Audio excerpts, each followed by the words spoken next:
dulu nih speakers kita. Halo, Pak Melvin, Pak Dedi, apa kabar? Udah tanggal-tanggal gajian ini kan ya sekarang ya? Selamat, Pak. Halo, Nadine. Selamat sore. Iya nih, udah tanggal gajian nih, Nadine. Halo, Iya. teman-teman semua. Jadi teman-teman, anyway di sini kalau yang udah pada turun nih gajinya, jangan diapa-apain dulu sebelum selesai denger webinar kali ini gitu. Karena nanti nyesel loh nggak ngikut geng cuan kita hari ini. Anyway, Ya, ini aku guys. lihat dulu ya. Peserta-peserta kayaknya udah pada masuk apa belum nih? Oh, belum semuanya ya. Oke. Jadi mungkin sedikit chat-chat dulu nih. Kalau dari Pak Melvin, ini hari ini kira-kira kita bakal bahasnya tuh apa sih? Gitu. Nadine, gue mau ceritain tentang, kali ini gue nggak bikin materi yang terlalu berat, tapi gue mau ceritain sesuatu yang menarik. Karena gini, Nadine, lu pernah nggak sih dengar kayak gini, Nadine? Kayak, aduh, udah tanggal tua. Kayak mungkin bukan hari ini Ya. sih, mungkin beberapa hari lalu gitu, di tanggal Bukan denger 20-an sih, itu. pengalaman pribadi Pak, lebih Oh, tepatnya. malah pengalaman pribadi ya, Nadine ya? Iya, biasanya gitu. Iya kan, mungkin beberapa hari lalu ada yang ceritaan kan, ngomong kan, aduh udah tanggal tua nih, aduh kantongnya kering nih dan lain sebagainya kan. Tahu nggak Nadine, kalau seandainya ya kita tuh ngerti caranya dapetin uang ya, dan kita dapat uangnya itu nggak cuma sebulan sekali, tetapi dalam satu bulan itu bisa beberapa kali, nggak ada tuh istilah namanya kantong kering. Apalagi kalau seminggu sekali, wah itu udah ibaratnya Nadine ya, lu tau nggak sih kayak waktu zaman SMA. Kalau gue SMA dulu dikasih uang jajan tuh seminggu sekali, Oh Nadine. iya, aku harian malah, jadi setiap hari Wah, dapat duit.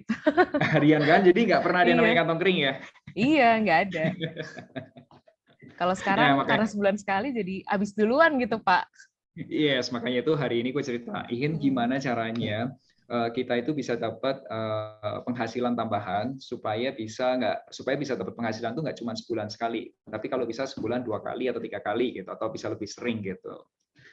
Keren kan? Nah ini Iya, belum keren ada nih banget guys sih. yang tempat lain. Iya, iya, iya.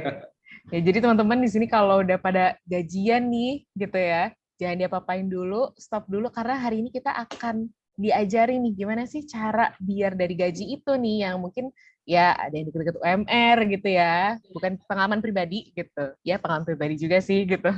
Tapi gimana ya cara ngaturnya biar growing juga gitu. Nah ini kayaknya aku lihat teman-teman udah pada masuk semua ya. Jadi aku sapa dulu mungkin teman-teman yang tadi belum aku perkenalkan diri gitu ya.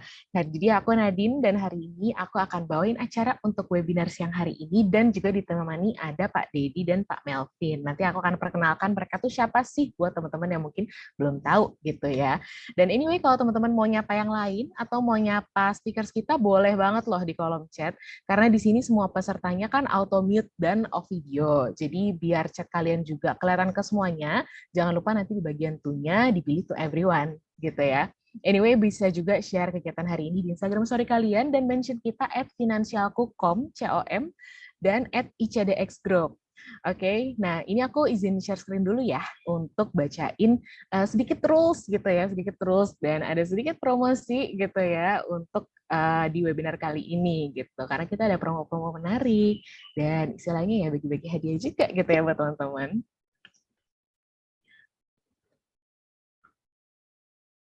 Oke, jadi aku langsung peraturan umumnya. Jadi kayak yang aku bilang tadi, teman-teman itu kan auto mute dan gak ada videonya gitu. Jadi nanti untuk berkomunikasi dia bisa via chat. Tapi kalau mau nanya-nanya soal materinya yang nanti akan dibawakan, bisa langsung di kolom di fitur Q&A yang ada di Zoom. Jadi jangan di chat, takutnya ketumpuk gitu ya. Nah, terus kalau ada pertanyaan lain-lain yang mungkin di luar webinar ini setelah selesai bisa DM juga ke Instagram kita @icdxgroup. Dan nanti untuk dapetin sertifikat, ini paling sering juga ditanya gitu ya, dan paling sering ditagih, teman-teman harus mengisi link presensi yang aku akan kasih di akhir sesi pemberian materi. Jadi teman-teman harus stay tune sampai akhir untuk nanti lihat ada link presensinya, link absennya gitu. Nah, nanti juga ada mekanisme cara dapat tambahan saldo, tambahan pundi-pundi kita modalin gitu ya nanti tradingnya senilai totalnya 2,5 juta untuk 5 orang. Jadi masing-masing akan dapat sekitar 500.000 dan akan aku jelaskan di akhir acara. Nah, sekarang aku mau perkenalkan dulu nih kedua speakers kita. Mungkin ada sobat-sobat Vinku juga di sini yang pasti udah nggak asing lagi ya sama Pak Melvin gitu. Nah, sorry, boleh next lagi. Yes, jadi ini ada sobat-sobat Vinku juga pasti di sini, yang pasti udah nggak asing lagi sama Pak Melvin. Jadi beliau merupakan financial planner yang certified dan juga founder dari Financialku. Jadi boleh kepo-kepoin juga Instagramnya dan channel-channel mereka lainnya. Itu benar-benar edukatif banget. Jadi teman-teman yang mungkin belum benar-benar buta nih, gimana sih cara ngatur duit gue, gimana caranya biar gue udah dari cuan dari duit menjadi duit lagi gitu. Mungkin bisa kepo-kepoin juga Instagram media. Nah, terus yang kedua ada juga Pak Dedi Prasetyo dari Bursa ICDX yang udah punya pengalaman 15 tahun lebih di berbagai bidang, mulai dari perbankan, pialang, saham, sampai sekarang itu di komoditas. Nah, anyway, seperti judulnya ya, teman-teman, hari ini kita akan bahas gimana sih cara menjadikan trading sebagai side hustle kalian. Nah, mungkin teman-teman udah sempat dengar tentang beberapa influencer ya yang jadi afiliator trading dan akhirnya jadi tersangka gitu ya. It sounds scary. Meskipun ya sebenarnya itu adalah binary option yang akan beda banget sama yang akan kita bahas hari ini gitu. Jadi teman-teman tenang aja, kali ini kita akan bahas trading yang aman, nggak pakai polisi, nggak pakai diciduk, nggak pakai dimiskinkan, dan tetap efektif untuk menghasilkan pundi-pundi tambahan buat teman-teman. Gitu. Jadi gimana nih triknya? Langsung aja kita switch screen ke Pak Melvin untuk materi pertama. Silakan Pak. Halo teman-teman, thank you Nadine. Halo teman-teman semua, perkenalkan saya Melvin Mumpuni. Saya share dulu ya. Oke. Yes. Teman-teman perkenalkan saya Melvin Mumpuni, saya seorang perencana keuangan. Nah, buat teman-teman yang belum kenal namaku, boleh aja ingat doanya. Doaku adalah namaku ada doanya yaitu melek finansial. Nah, semoga dalam waktu 30 menit ke depan kita bisa makin melek finansial, dan seperti yang aku ceritain tadi, kali ini aku bawain materi baru yang mungkin teman-teman belum tahu, dan ini mungkin bakal memberikan banyak insights buat teman-teman. So, materinya apa yang aku mau bawain? Ada 3 teman-teman. Aku mau cerita tentang 2 pola penghasilan, yaitu spike dan stable. Nanti seperti apa aku ceritain. Kemudian yang kedua, aku mau cerita tentang 3 jenis penghasilan, yaitu aktif, investasi, dan pasif. Tadi kan aku bilang, dalam sebulan kalau bisa kita punya penghasilan tuh nggak cuma sebulan sekali gitu. Kalau bisa sebulan 2 kali atau sebulan 3 kali, syukur-syukur ya. Nah, itu seperti apa? Nanti aku juga ceritain gimana caranya aku nambah penghasilan. Dan yang terakhir aku mau ceritain satu cerita yang mungkin teman-teman baru tahu, yaitu tentang pasar keuangan atau financial markets. Financial market itu seperti apa dan gimana caranya kita bisa mendapatkan pemasukan dari financial markets. Oke, so teman-teman, aku tahu karena ini jam 2 hari Jumat, udah weekend. Challenging ya teman-teman ya. So make sure teman-teman siapin kopinya dulu, boleh siapin kopinya, aku pun juga udah siapin kopinya.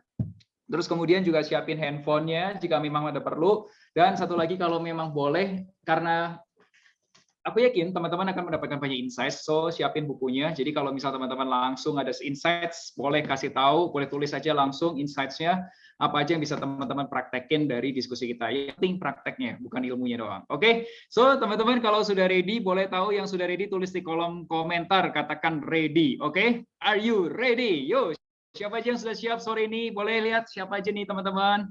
Wah, selamat sore Fatul, selamat sore Mara, selamat sore Mas Redo. Wah, namanya bagus nih, Redo Putra. Selamat sore Mas Irman, selamat sore Esti, selamat sore Hidayanti, selamat sore Renaldi, selamat sore Mas Hanif, sore Mas Eka, selamat sore Alvin. Wah, udah lengkap ya. Yuk, kita mulai ya teman-teman ya, boleh ya. Teman-teman, aku mau cerita, jadi gini, kalau kita lihat ya penghasilan seseorang itu, aku mau cerita nih, ada 2 jenis. Ada yang namanya stable, ada yang namanya spike. Nah, ini teman-teman nih contohnya stable. Jadi kalau teman-teman yang mungkin ya bekerja sebagai seorang karyawan atau profesional di kantor, biasanya gini nih. Ini mungkin tahun 2018 gajinya sekian, X gitu. Kode tahun berikutnya naik gaji. Kode berikutnya lagi naik gaji lagi, stable gitu, kayak anak tangga. Setuju ya? Nah, kemudian ada juga kalau yang modelnya itu seorang freelance atau pemilik bisnis yang grafiknya itu gambarnya itu naik turun. Ya, kadang-kadang jualannya lagi turun, kadang-kadang stabil, kadang-kadang naik. Kadang-kadang turun lagi, naik lagi, kena COVID turun, naik, terus kayak gitu terus, naik turun. Nah, teman-teman, aku pengen tahu nih teman-teman, boleh tahu siapa yang di sini penghasilannya tipikal yang stable, yang A? Oke, boleh tulis di kolom komentar, katakan saya siapa aja nih, pengen tahu ada berapa banyak yang tipikalnya stable, atau teman-teman boleh tulis B kalau misal penghasilannya seperti yang modelnya freelance. Boleh tulis A atau B. Oke, ada yang A, ada yang B, ada yang stable, ada yang B, ya. Wah, udah langsung kelihatan ya ke pola nih teman-teman. Teman-teman sebagian ada yang di A, sebagian ada yang di B. Nah, kalau yang di A, biasanya nih teman-teman, kalian tuh punya keresahan gitu. Keresahannya tuh ngomong, aduh, udah tanggal segini ya, kayaknya udah tanggal 20 nih. Aduh, udah kering gitu ya. Nah, kalau yang B biasanya keresahannya begini. Aduh, jualan kok lagi sulit banget ya. Kayaknya penghasilannya lagi nggak oke nih, nggak menentu nih gitu, ya kan? Itu keresahan-keresahan. Nah, kalau judulnya teman-teman, acara kita itu kan ceritanya, thank you ya teman-teman ya sudah bantu kasih komen. Nah, ceritanya kita kan gimana caranya side hustle. Nah, saranku kalau teman-teman masih kondisinya yang A, ya coba cari penghasilan yang sifatnya spike, atau ya kalau misal teman-teman seorang yang penghasilannya A, stable gini, coba cari side hustle yang tipikalnya spike. Supaya apa? Nongkrak penjualannya atau nongkrak income-nya. Contohnya ya bisa jadi jualan makanan, bisa dagang apalagi ya di Tokopedia, di Bukalapak, dagang sesuatu lah online gitu. Atau mungkin juga ada yang jadi agent properti, atau mungkin juga seperti ya pokoknya berdagang dan lain sebagainya, itu bisa. Nah, kalau yang B, nah, kalau penghasilannya naik turun gini, misal teman-teman ada yang jadi agent properti, atau mungkin jadi agent insurance, atau mungkin jadi freelance atau bisnis, kan nggak selamanya naik ya, ada naik turun ya. Coba cari penghasilan yang bisa stable, contohnya penghasilan dari interest income, dividen, dan lain sebagainya yang bentuknya stable. Nah, pilihannya apa nih teman-teman? Pilihannya ada 3 jenis nih teman-teman. Ada yang namanya active income, ada yang namanya investment income, ada yang namanya passive income. Nah, active income itu coba tebak ya teman-teman ya, titik-titik ya, titik-titik ya kita tukar jadi uang. Teman-teman tahu nggak titik-titiknya apa aja? Apa aja yang kita tukar untuk menghasilkan uang? Kalau active income, kalau namanya active income, yang kita tukar adalah waktu, tenaga, pikiran. Yes, kadang-kadang kalau dimarahin klien atau dimarahin Pak Bos, yaitu perasaan gitu ya. Jadi kita kerja gitu. Nah, mental ya, kena mental. Oke. Nah, itu ada jenisnya, ada earn income. Earn income itu contohnya gaji. Ya, terima gaji, terima bonus, lemburan dan lain sebagainya lah, earn income. Ada juga yang tipikalnya profit income. Profit income itu apa? Contohnya ada orang dagang. Misal ya kayak orang tuaku dagang oli mobil, oli motor, dagang gitu. Atau orang-orang yang dagang makanan, atau orang yang dagang toko emas. Kalau di Bandung, karena aku berdomisili Bandung, itu ada daerah namanya daerah Jalan APC. Nah, di daerah Jalan APC itu isinya tukang emas semua jualan emas gitu. Ada juga residual income, nah itu yang biasanya terima proyekan. Contohnya kontraktor, beli tanah, ya kan, dibangun, ketika tanahnya bangun rumahnya udah jadi dijual. Nah itu kontrakan residual, proyekan lah istilahnya. Ada juga penghasilan yang kedua, yaitu namanya penghasilan investasi. Nah kalau investasi itu titik-titik ditukar sama uang. Nah jawabannya adalah uang kecil tukar uang yang lebih besar. Ya, uang kecil tukar jadi uang besar. Contohnya apa? Contohnya nih capital gain yang sudah terjadi. Contohnya kemarin aku ada investasi di sahamnya Bank BNI. Kemarin itu sudah ada profit 70% dari sahamnya Bank BNI. Itu capital gain. Kenaikannya signifikan. Nah, kemudian ada juga dividen. Dividen itu contohnya kalau teman-teman punya saham, kemarin yang lagi mau bagi dividen itu apa ya? BCA kalau nggak salah ya, BCA atau BRI lagi mau bagi dividen. Jadi kalau teman-teman punya saham, BCA punya sahamnya BRI, bentar lagi dapat dividen tuh. Terus yang ketiga itu ada namanya interest income. Interest income itu apa? Contohnya, kalau teman-teman masih ingat nggak ya? Tahu nggak ya? Kemarin tuh pemerintah Indonesia menerbitkan surat utang. Ada yang namanya ORI, ya, ada yang namanya saving bond retail, ada yang sukuk tabungan, ada sukuk retail. Nah, itu semua interest income. Atau peer to peer lending, itu pun juga interest income. Jadi kalau teman-teman yang jago, misalnya jago jualan properti, ya kan, wah uangnya udah banyak nih 1 miliar gitu, ya udah cobain aja masukin ke ori. Ori dapat 4-5%, udah fix gitu. Wah udah enak banget kan, lumayan tuh. Nah, penghasilan pasif. Nah, ini kalau kita one day uangnya udah cash-nya cukup gede gitu, kita bisa investasi di properti, kita bisa nyewain properti, nyewain rumah atau rumahnya dijadiin waralaba gitu kan. Nih, kayak contohnya ini beliin waralaba, kita punya tanah dibangun jadiin Indomaret atau Alfamart, itu lumayan sekitar 10 sampai 30 juta per bulan. Terus kalau ada royalty income kalau kita punya karya. Anyway, penghasilan pasif itu titik-titik tukar uang. Anyway, apa yang ditukar sama uang? Teman-teman tahu apa yang ditukar sama uang? Kalau penghasilan pasif, kalau ini kita yang kerja, kalau ini uang yang kerja, kalau ini yang kerja apanya tahu? Ini adalah aset kita. Oke, aset adalah sesuatu yang bisa menghasilkan pemasukan. Vin, kalau kamu sendiri dari mana, Vin? Oke, dari aku sebagai seorang perencana keuangan dan foundernya Finansialku, aku dapat dari sini earn income. Oke, kemudian karena aku melakukan perdagangan juga, aku bisa dapat dari profit income. Nah, di sosial media ada juga beberapa content creators, aku dapat beberapa konten juga, walaupun itu nggak terlalu besar gitu, tapi ada juga dari sini.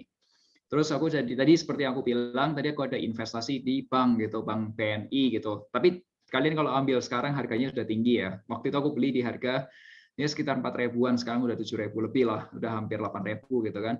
Nah ini aku dapat dari sini.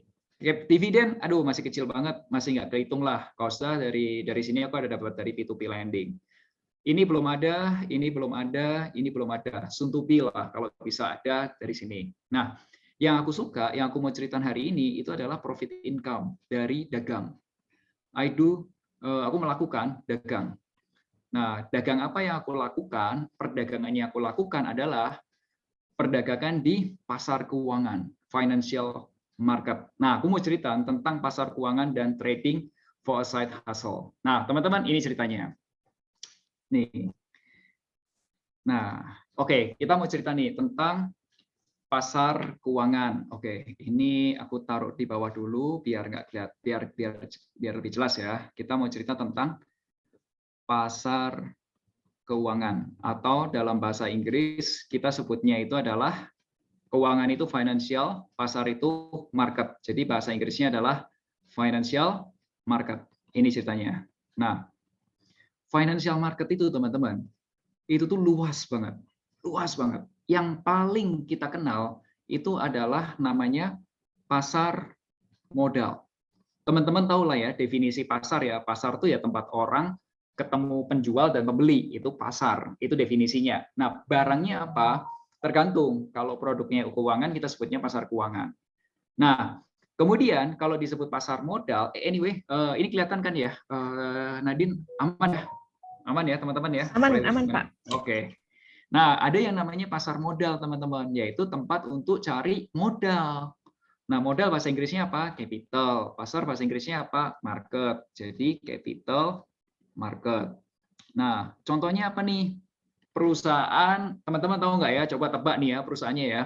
Perusahaan ini adalah perusahaan unicorn awal-awal. Sekarang ini perusahaan tersebut sedang mencari modal dalam jumlah sekitar kurang lebih beberapa triliun ya. Nah, coba teman-teman tebak perusahaan apa yang sekarang ini lagi cari modal di pasar modal. Ya, sudah pada ngerti ya, Goto ya.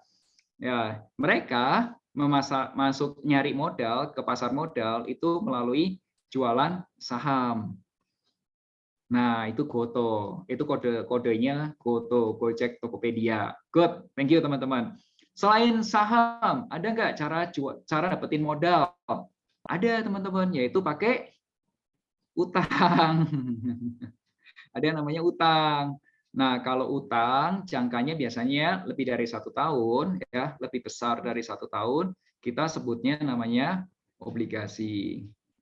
Oke. Nah, kalau utangnya jangkanya pendek, Vin, kurang dari setahun, ada nggak?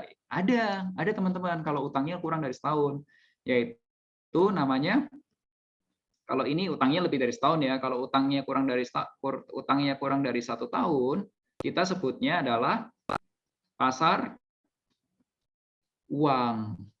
ya, pasar uang. Uang bahasa Inggrisnya money, pasar market. Ya udah, jadi namanya money market.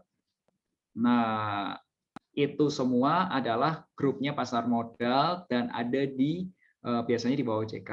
Teman-teman pasti kenal ini. Ada nggak, Vin, pasar lain selain ini? Oh, ada teman-teman. Itu ada yang namanya pasar. Nah, ini namanya pasar spot. Ada yang namanya pasar derivatif. Susah tuh, Vin. Maksudnya gimana? Ya gini, teman-teman. Teman-teman pasti tahu. Ini aku mau share satu contohnya, pasar derivatif sama pasar ini, aku ceritain. Oke, kalau nggak ngerti kasih apa langsung tanyain ya. Jadi aku bisa tahu kalau misal ternyata ini apa namanya ternyata ada pertanyaan ya. Teman-teman, ini websitenya Bank BCA. If you guys cari ke website bca.co.id ya, dan ini ada yang namanya kurs e-rate BCA. Ini kita klik.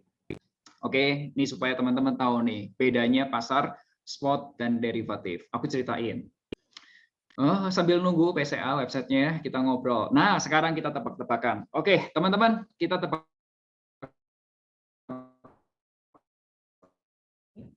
Sorry, Pak Melvin kayaknya agak keputus ya. Ya.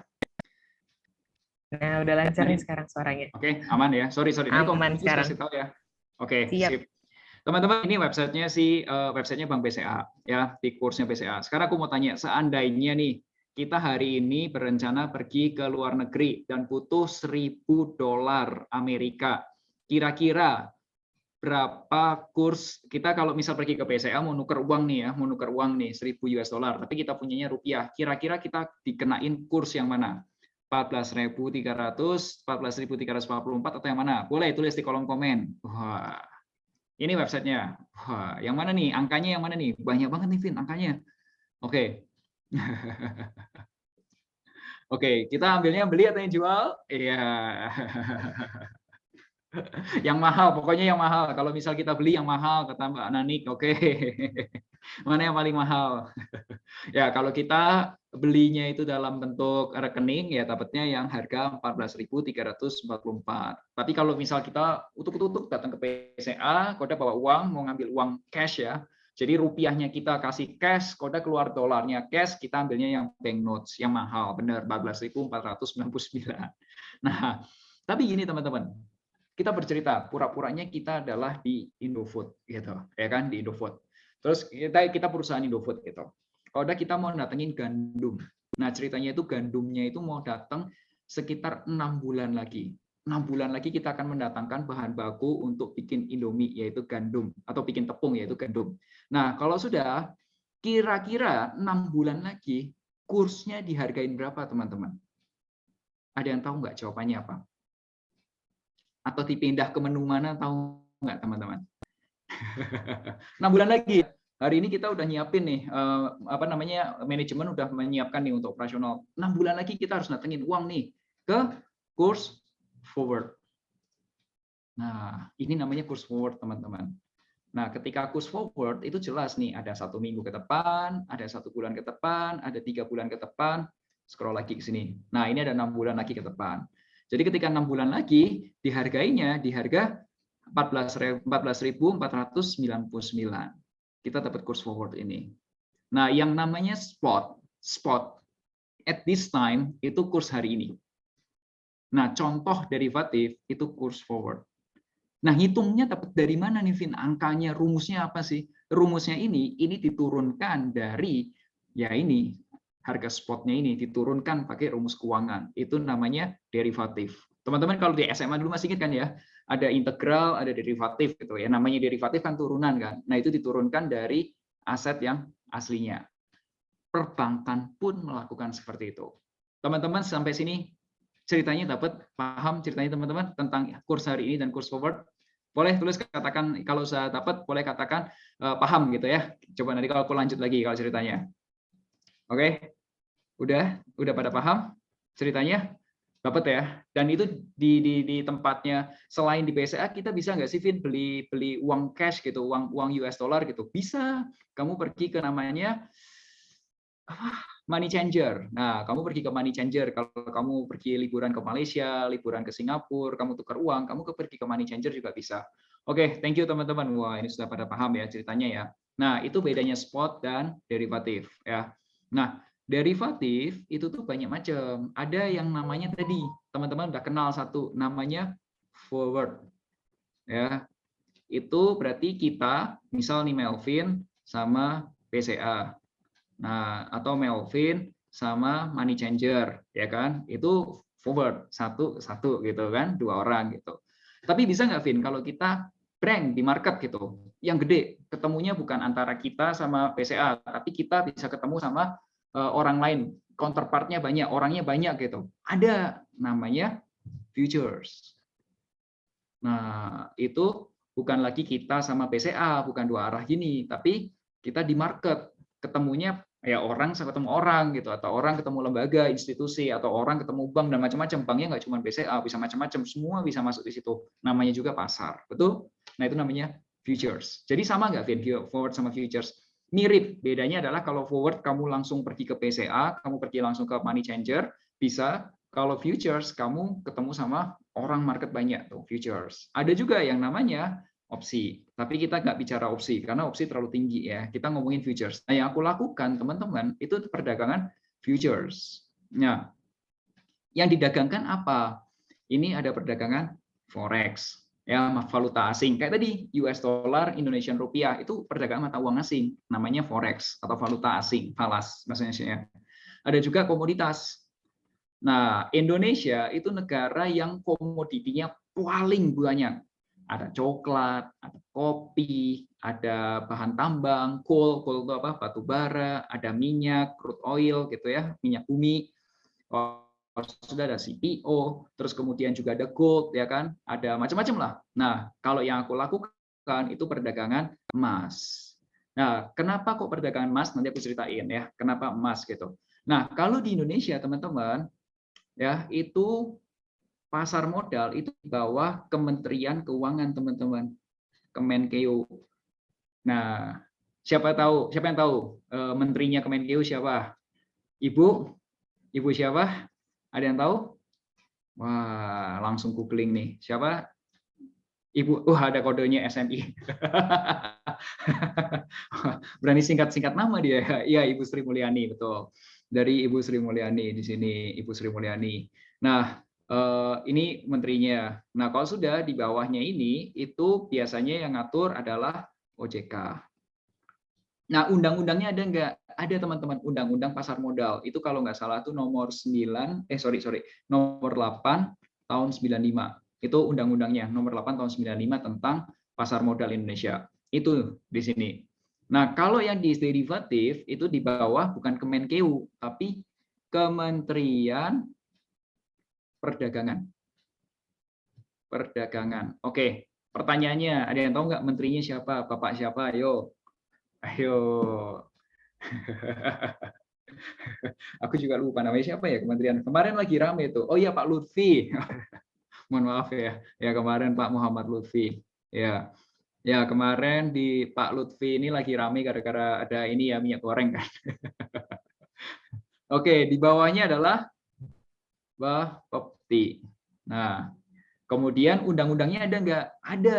Kalau ini Undang-Undang nomor 8 tahun 95, ini teman-teman kalau mau ngecek undang-undangnya itu Undang-Undang nomor 10 tahun 2011. Ini yang baru. Yang dulunya adalah nomor 32 tahun 97. Setauku ya. Dan tolong dikoreksi kalau salah nama Pak Dedi ya. Jadi kurang lebih teman-teman, pasarnya itu segede itu. Nah, kripto mana kripto? Kripto di mana kripto? Oke, kripto dan NFT.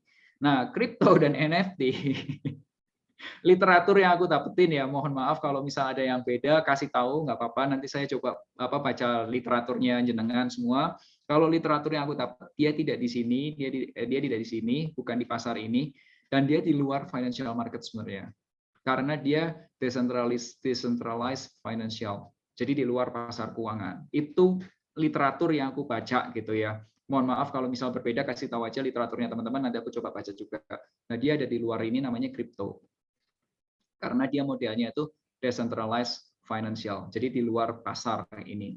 Nah, itu teman-teman ceritanya. Nah, apakah kripto ini di bawah Undang-Undang Nomor 10 Tahun 2011? Setauku tidak, karena di tempat undang-undangnya tidak dijelaskan di situ. Nah, coba tolong nanti kalau yang lebih ngerti ada Pak Dedi mungkin bisa jelasin lebih detail. Tapi kembali ke pertanyaannya, Vin, kenapa kok emas? Nah, ini teman-teman, kenapa kok emas? Karena emas, nih teman-teman ya, tak kasih tahu ya, seberapa besar pasar kripto, pasar saham Amerika, dan pasarnya emas. Nih teman-teman, ini ada website namanya companiesmarketcap.com. Nah ini teman-teman, Bitcoin itu tuh nomor 9. Market cap-nya itu 835 billion US dollar. Ini Tesla, tahu kan ya teman-teman Tesla ya? Tesla itu 1 triliun. 1 triliun, sorry, ini 835 billion, miliar, kalau di Amerika itu titik itu artinya koma. Ini titik itu koma. Jadi ini bacanya 1 triliun US dollar, ini 835 miliar US dollar. Ya. Ya. Nah, silver, emas, itu tuh 1,4 triliun US dollar. Ini sama Tesla, anggap aja sama ya. Tesla itu tuh kurang lebih setengahnya Saudi Aramco. Saudi Aramco tahu nggak ya? Ini punyanya apa namanya tempatnya Arab Saudi ya, apa Pertamina-nya Arab Saudi lah sebutannya. Itu tuh 2,2. Ini kalau Microsoft itu 2,2 juga, kalau ada Apple 2,8. Tiga ini itu adalah 3 perusahaan yang ada di bursanya Amerika, ya di perdagangan di bursa Amerika semua, itu gede. Ada Apple, ada Microsoft, ada Saudi Aramco. Alphabet itu Google, itu masih di bawahnya Saudi Aramco, Amazon masih di bawahnya Google. Nah, ini Bitcoin itu tuh setengahnya yang Amazon. Amazon itu mirip-mirip ya, ini mirip-mirip sama atau hampir setengahnya dari Apple, hampir setengahnya. Apple sama emas itu hampir, kalau ini dianggap 3 kali, ini 12, berarti hampir seperempatnya gold. Segede itu marketnya. Apa efeknya? Efeknya kalau marketnya gede, itu satu, tidak ada manipulasi. Sulit untuk dimanipulasi atau dibandarin, itu sulit. Karena uangnya segede itu. Siapa punya bandar untuk ngerakin harga segede itu? Termasuk Bank Indonesia kalau mau ikut-ikutan main juga kayaknya nggak bisa main di situ deh. Nggak bisa membandari di situ. Nah, kemudian yang kedua, fluktuasi harganya itu ada terus gitu. Nah, kalau ada fluktuasi harga ya kita orang dagang ya pasti ya orang dagang itu pasti butuh fluktuasi harga. Ya. Nah, itulah kenapa kok aku lebih suka sama gold. Itu kenapa aku marketnya sukanya gold. Karena satu, diregulasi. Kedua, siapa yang nggak tahu gold ya? Semua orang pasti tahu gold. Bahkan ya zaman dulu tuh tahu gold. Sekaudah gold itu pasarnya segede itu dan itu ternyata sekarang mudah bisa ditransaksikan dengan futures market yang modalnya nggak terlalu besar. Nah, seperti apa cara tradingnya nih teman-teman? Ya, yang aku mau bahas itu adalah nih contohnya di tempatnya, ya ini dia. Ini adalah platform yang dipakai sama aku untuk trading gold. Nah ini kalau teman-teman lihat di atas itu ICDX. ICDX itu adalah salah satu bursa di Indonesia, bursa berjangka di Indonesia. Ya, di bursa di Indonesia tuh, bursa berjangka di Indonesia itu ada 2. Kalau namanya ada ICDX atau CFX. Nah ini yang ICDX dan ini modelnya adalah mikro. Mikro itu wah apa namanya paling kecil gitu, kontrak yang paling kecil gitu. Kalau orang-orang di dunia kontraknya itu ada yang kalau di Amerika di dunia itu kontrak emas itu bukan per gram, bukan US dollar per gram, tapi per troy ounce 31 gram. Nah, kalau mikro itu 1 troy ounce. Kalau yang lebih gedenya ada namanya mini itu 10 troy ounce. Kalau yang kontrak reguler 100 troy ounce. Kita main yang paling kecil, mikro 1 troy ounce doang. Nah, ini kayak gini kurang lebih. Susah nggak sih, Vin? Enggak, karena ini pada dasarnya dagang. Aku nggak akan detailin jawab apa caranya di sini karena kita waktunya terbatas, tapi aku mau cerita tentang kenapa kok aku berpikirnya trading itu dagang. Ya, karena bahasa Inggrisnya trading itu kan bahasa Inggris. Bahasa Indonesianya adalah berdagang. Nah, kalau orang dagang itu ngitung. Nggak mungkin ada orang dagang nggak ngitung. Kalau aku ngitung, kayak gini.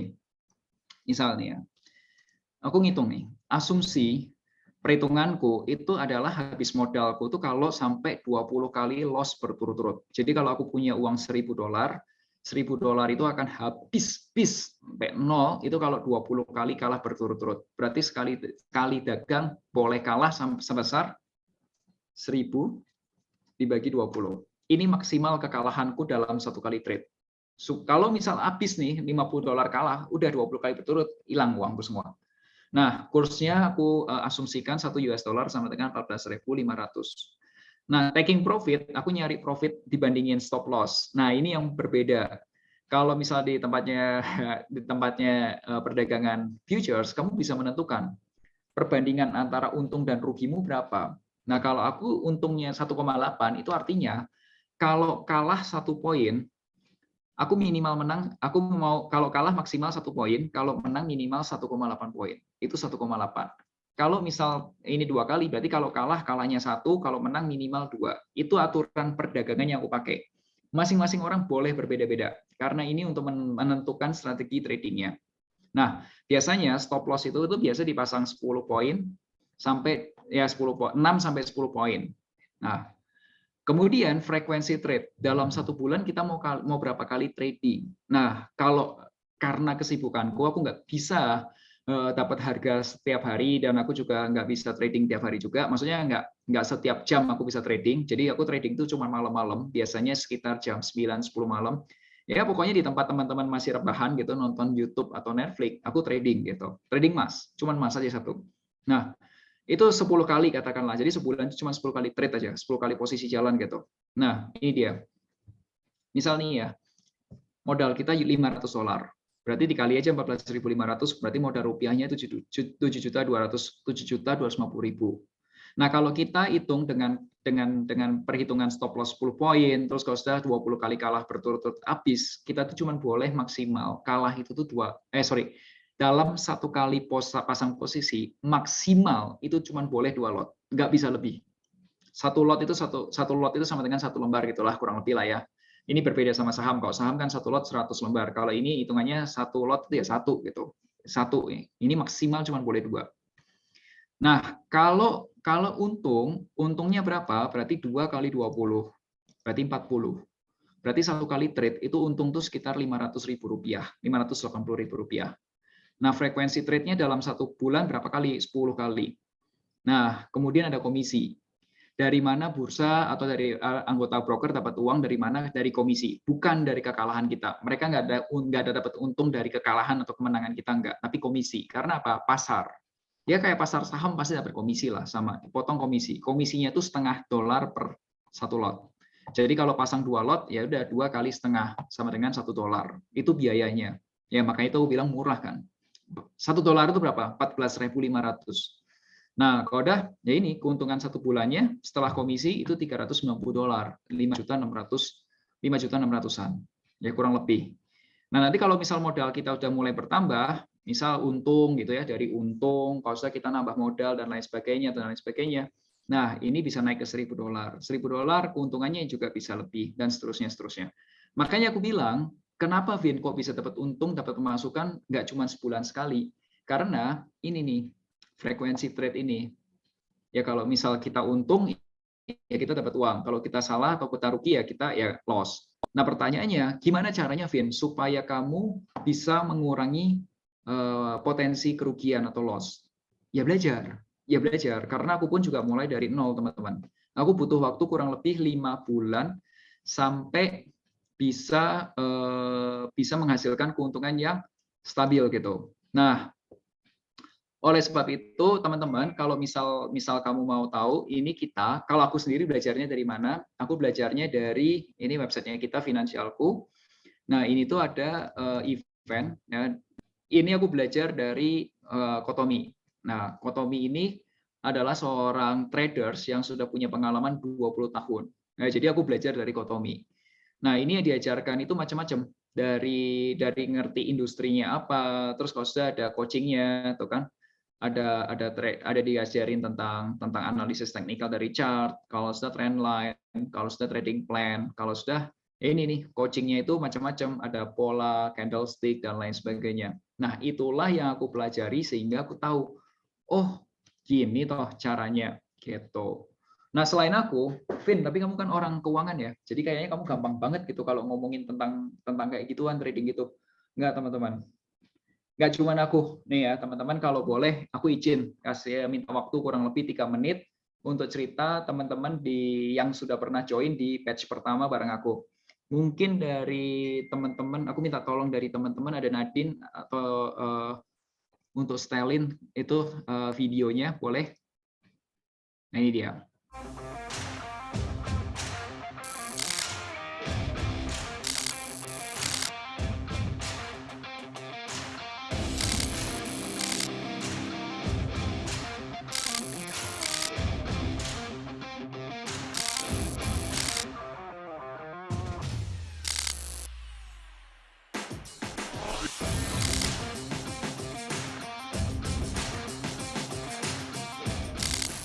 Iya, sangat baik sekali acaranya. Memang yang terpenting adalah mempelajari kualitas trading, bukan cuma kuantitas. Dan kualitas trading itu kita dapatkan semua dalam 3 bulan ini. Kesannya menurut saya kelas ini worth it banget, Pak. Saya mungkin jarang bisa ikut kelas online karena biasanya jam segini suka sering belum pulang kerja. Tapi karena ada materi dan recordingnya juga di-share, jadi itu sangat membantu banget buat saya belajar sendiri walaupun pelan-pelan.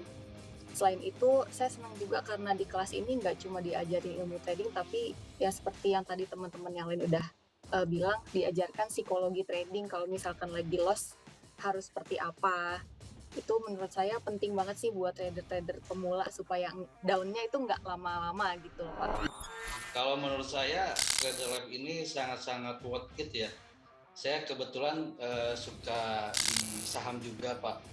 Kalau ikut kelas atau ikut workshop, ini harga Trader Lab ini sangat-sangat worth it. Bahkan mungkin kemurahan gitu.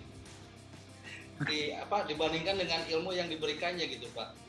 Dan saya juga sangat terbantu dengan ilmu-ilmu baru terkait dengan technical analysis, dan ini bukan hanya saya pakai di Agrodana aja atau di MT5, tapi bisa saya pakai juga untuk di bursa efek di saham gitu. Terima kasih atas kesempatan belajar di Traders Lab. Saya sangat puas sekali dengan materinya. Pengajarnya juga sabar banget ngajarinnya ya. Benar-benar step by step dari basic. Saya yang bisa belajar basic forex, technical, sampai sekarang saya bisa trading real gitu ya. Akhirnya berani tuh trading real gitu ya. Saya ucapkan terima kasih atas kesempatannya gitu ya. Aku mau terima kasih banget sama pengajaran yang diberikan selama ini. Nah, karena menurutku kolaborasi kelas ini benar-benar sukses banget dan tujuannya juga tercapai banget karena sangat-sangat bermanfaat untuk aku dan mungkin untuk semua teman-teman yang ada di sini sih. Oke, thank you Nadine. Jadi teman-teman, itu namanya adalah programnya Traders Lab. Kenapa disebut Traders Lab ya? Karena kita akan belajar tuh nggak cuma teorinya, tapi yang penting tuh prakteknya. Itu ada 1 kali seminar, kalau ada 3 bulan coaching. Nah itu tadi kenapa teman-teman itu pada bilang it works, karena ya coachingnya itu 3 bulan. Dan yang paling gilanya adalah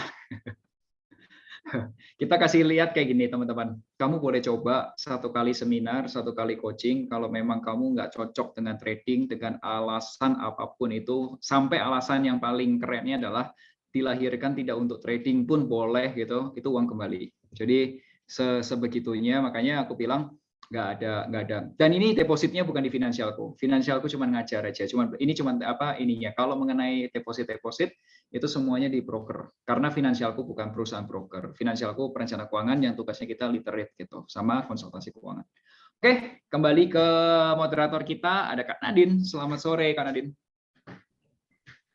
Ya, hello, thank you Pak Melvin, thank you banget nih buat materinya hari ini gitu. Mungkin simple tapi benar-benar benar-benar membuka wawasan banget gitu buat teman-teman. Jadi gitu ya tentang sekilas gitu tentang tipe income kalian gimana, side hustle apa yang cocok buat kalian, dan juga gimana sih cara ngelola modal kalian, uang kalian supaya tumbuh terus gitu. Jadi growing your wealth dengan salah satunya dengan trading. Gitu. Nah, tadi kan teman-teman juga udah lihat nih sekilas tentang program Traders Lab. Ini aku mau share screen dulu ya, share screen. Jadi kalau misalnya teman-teman pengen dibimbing dari awal sampai mahir, teman-teman bisa ikut full programnya coaching intensif 3 bulan sampai jadi professional trader lewat program Traders Lab ini. Dan kali ini kita juga lagi ada promo khusus buat 5 orang pertama ya yang daftar Traders Lab dari webinar ini. Itu akan mendapatkan bonus akun trading senilai totalnya 2,5 juta. Jadi tiap orang akan dimodali nih tradingnya dengan bonus masing-masing ya Rp500.000 gitu. Nah teman-teman hanya cukup bayar biaya untuk edukasinya aja, bimbingannya aja. Dan ingat sekali lagi ini tuh coachingnya 3 bulan. Jadi teman-teman kalau cari kursus di luaran intensifnya kayak gini itu bisa belasan juta gitu. Dan itu bukan tentang finansial loh gitu. Jadi nggak yang mungkin jelimet-jelimet banget gitu.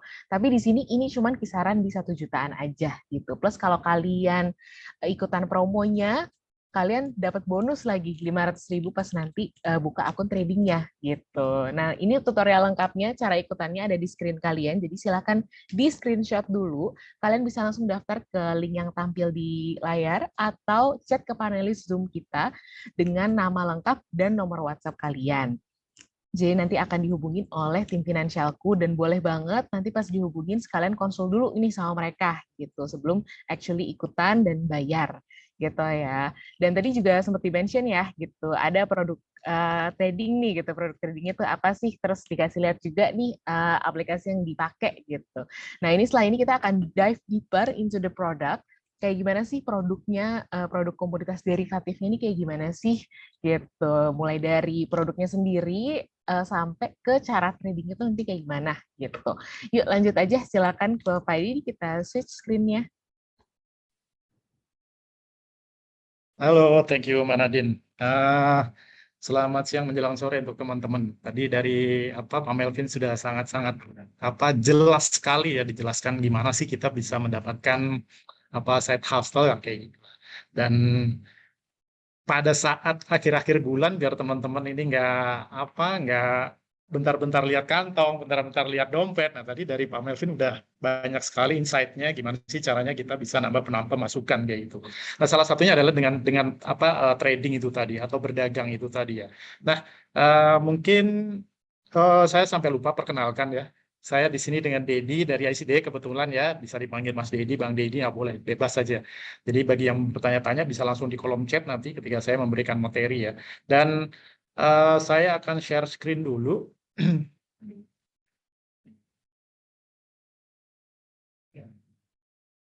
Nah, judulnya untuk hari ini itu adalah trading ya. Jadi kalau dari tadi sebenarnya sudah dibahas terkait dengan trading. Trading itu apa sih? Trading itu apa sih kayak gitu ya. Tadi juga sempat di-mention juga sama Pak Melvin bahwa yang namanya trading itu adalah berdagang. Nah, sebenarnya trading itu kita harus mulai dari mana sih? Ya. Jadi apakah apakah sudah belum? Presentasi saya belum ini. Presentasinya belum Belum, tampak. Pak. Sebentar.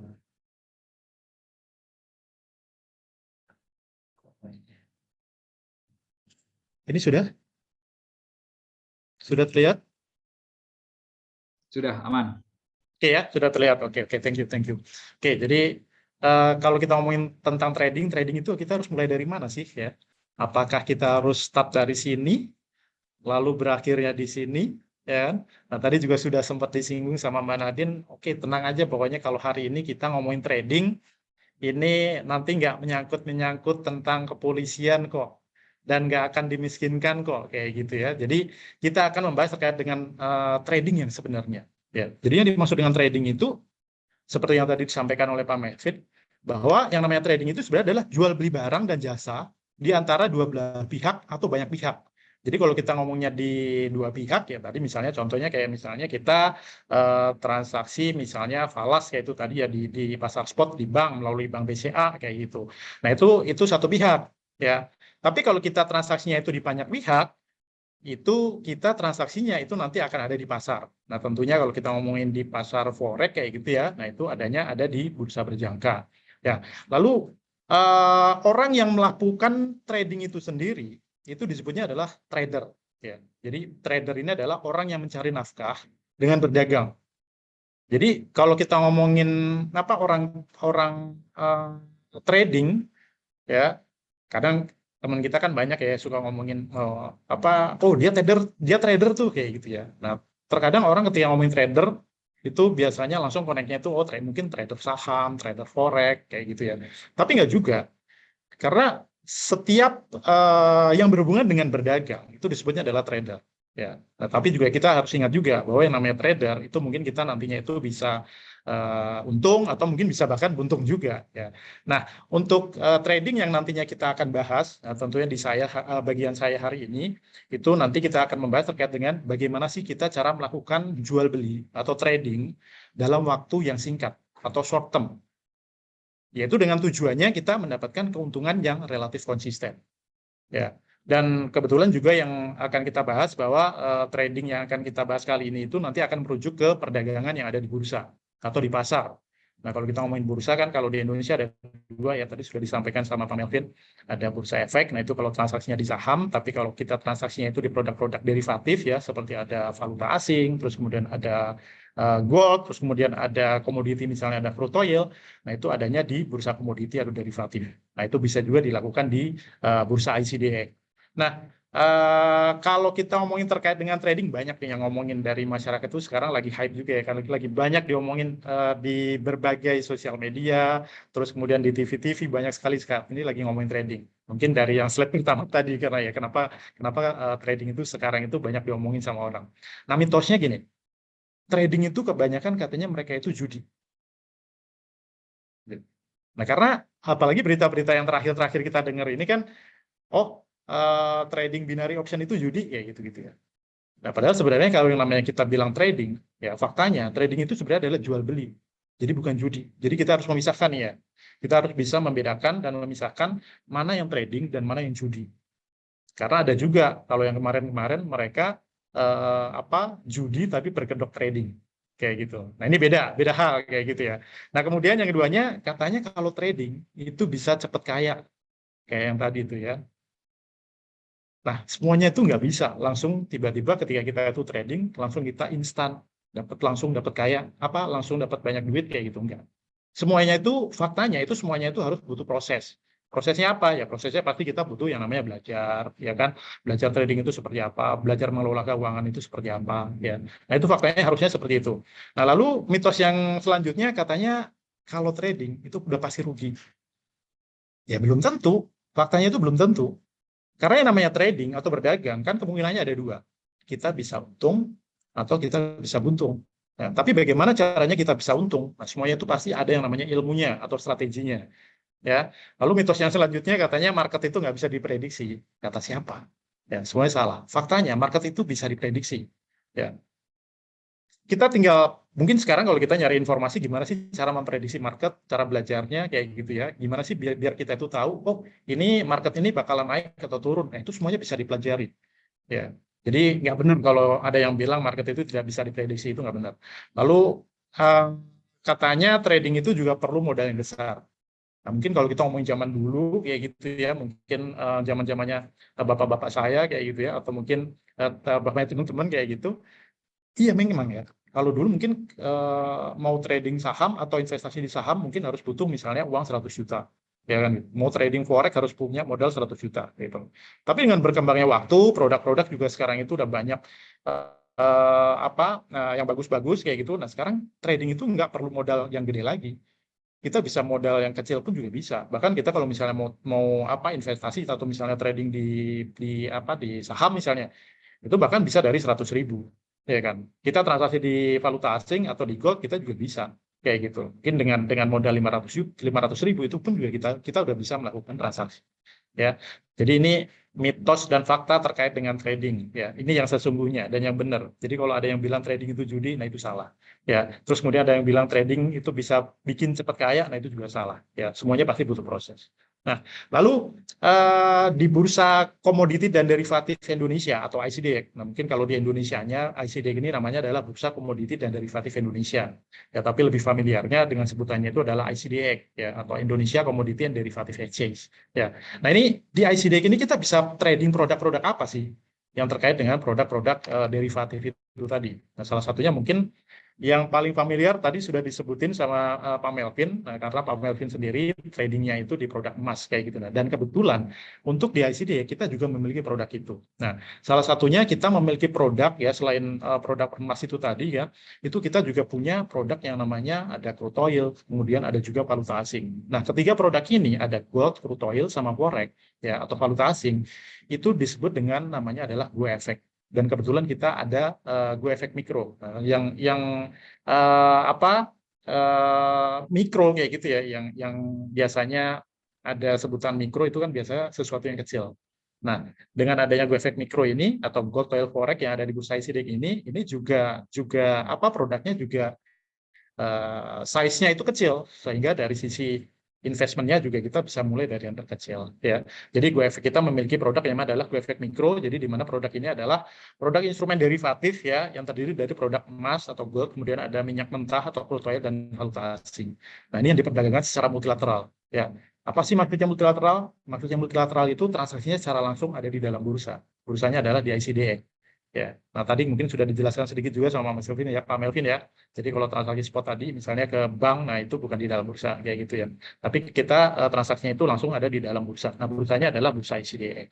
Nah, mungkin kita sedikit di sini saya coba sedikit ulas sedikit lah terkait dengan apa sih itu emas, apa sih itu forex, apa sih itu crude oil kayak gitu ya. Biar teman-teman mungkin yang baru join biar paham lah kayak gitu terkait dengan produknya itu tadi. Kalau kita ngomongin soal emas, nah ini yang pertama emas ya. Saya pikir teman-teman semuanya udah paham lah, ya kan? Dari nenek moyang kita semuanya pakai emas, ya kan? Yang cewek-cewek semuanya pakai emas, pakai gelang, pakai anting, ya kan? Benar ya, kayak gitu ya. Nah, yang pasti emas ini adalah sebagai instrumen pengatur kekayaan tertua di dunia, ya. Nah, keistimewaan emas itu juga terletak pada pengaruhnya terhadap sektor finansial dan industri, ya. Nah, emas itu juga digunakan sebagai alat penyimpan nilai atau aset finansial. Nah, bahkan bahan baku untuk suku cadang elektronik serta perhiasan. Nah, ini emas ya. Jadi kalau kita lihat dari permintaan emas secara global, itu yang paling banyak itu untuk kebutuhan perhiasan. Ini sebesar 47% sendiri. Makanya nggak heran kalau kita lihat ibu-ibu, cewek-cewek pakai emas ya kan, kayak gitu ya, pakai gelang, anting. Nah, ini nggak cuma ada di Indonesia, di seluruh dunia sama. Ya kayak gitu. Memang kebutuhan emas itu yang paling tinggi untuk perhiasan itu tadi. Lalu yang keduanya itu untuk investasi. Ya kan. Banyak kan sekarang orang kalau misal main investasi mereka pakai emas juga, yaitu beli emas kayak gitu. Bahkan mereka orang-orang yang banyak duit, mereka bisa beli emas itu sampai berkilo-kilo, ya kan? Mereka simpan di rumah kayak gitu. Nah, itu kebutuhan yang keduanya yang paling banyak kebutuhan emas di seluruh dunia. Lalu bank sentral ini mereka juga memiliki cadangan berupa emas. Nah, ini sebesar 9%. Ya. Terus kemudian yang terakhir itu adalah untuk kebutuhan teknologi. Jadi setiap teknologi yang saat ini kita pakai, misalnya kita memiliki handphone, laptop ya, itu bahannya itu sedikitnya terbuat dari emas. Ya, dan mungkin ini juga diprediksi permintaan emas untuk bahan teknologi itu juga semakin meningkat. Nah, ini dari permintaan emas yang sangat tinggi di seluruh dunia itu mengakibatkan yang namanya fluktuasi harga. Nah, ketika harga berfluktuasi, nah itu biasanya akan dimanfaatkanlah oleh masyarakat untuk mencari keuntungan di sana. Nah, makanya tadi kalau misalnya Pak Melvin cerita, oh saya trading di emas kayak gitu, nah dia itu sedang memanfaatkan yang namanya pergerakan harga emas itu tadi. Ya, jadi naik turunnya harga emas itu dimanfaatkan oleh Pak Melvin untuk mencari keuntungan, untuk mencari duit sampingan. Nah, ceritanya kayak gitu. Ya, ini terkait dengan emas. Lalu yang keduanya kita juga memiliki produk namanya adalah crude oil. Ada yang tahu nggak ya di sini crude oil itu apa? Ada yang tahu nggak kira-kira? Jadi crude oil ini adalah minyak mentah. Ya, jadi kalau orang ngomongin minyak mentah kayak gitu ya, minyak mentah itu apa sih? Minyak mentah itu crude oil. Ada yang mungkin bingung crude oil itu apa sih? Nah, crude oil itu minyak mentah. Ya, nah minyak mentah itu adalah merupakan bahan dasar untuk membuat berbagai bahan bakar dan petrokimia. Jadi sebagai contoh misalnya kita sehari-hari kita pakai motor, mobil, nah itu kan kita pakai yang namanya bensin, mungkin ada yang beli Pertamax kayak gitu ya, atau mungkin ada yang pakai solar kayak gitu. Nah itu bahan dasarnya itu dari crude oil itu tadi, dari minyak mentah itu tadi. Nah sehingga kita bisa bayangkan seberapa besar pengguna crude oil ini tadi. Kalau kita lihat di Jakarta kan, wah di mana-mana macet kayak gitu, nah, berarti kan motor, mobil banyak, orang banyak beli bensin, solar kayak gitu. Nah itu baru di Jakarta, belum lagi satu Indonesia, belum lagi satu dunia. Sehingga kita bisa bayangkan, wah ternyata permintaan minyak mentah di seluruh dunia itu sangat-sangat tinggi sekali. Itu baru dari sisi transportasi. Belum lagi kayak misalnya kita di rumah masak, ya kan, ibu kita atau mungkin istri kita misalnya kayak gitu ya, mereka masak di rumah, mereka pakai gas LPG. Gas LPG itu juga bahan dasarnya itu terbuat dari crude oil itu tadi.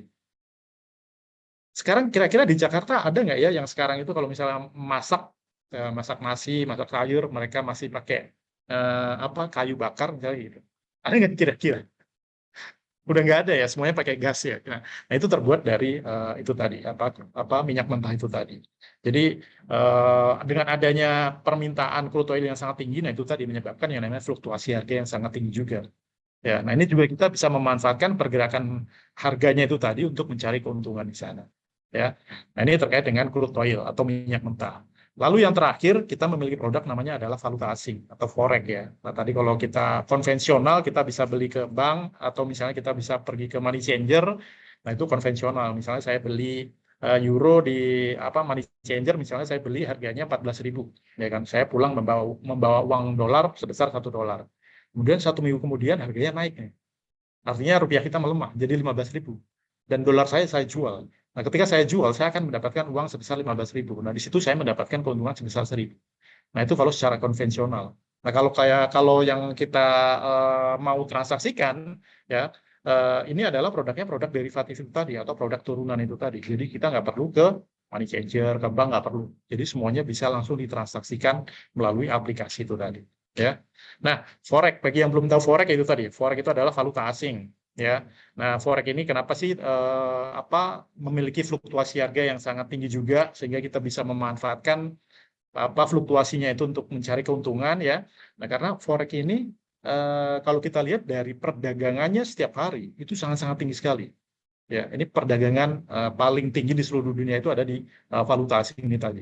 Ya, nah perdagangan hariannya itu bisa mencapai 6,6 triliun US dollar. Nah, ini di tahun 2019. Nah, sekarang itu lebih besar lagi.